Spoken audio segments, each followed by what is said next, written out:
Idir an dálinn. An taobhile den scéal,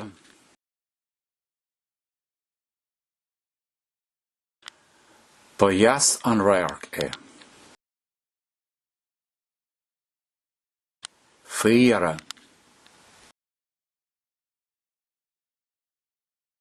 Fad is a bhí mé ann, agla na hagla.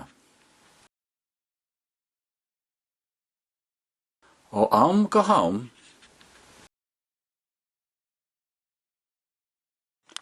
bhí an grian go hard sa spéir. An lá fiara,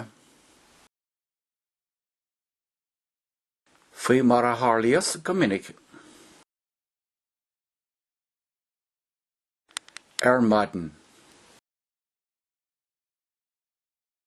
Le tamall anuas,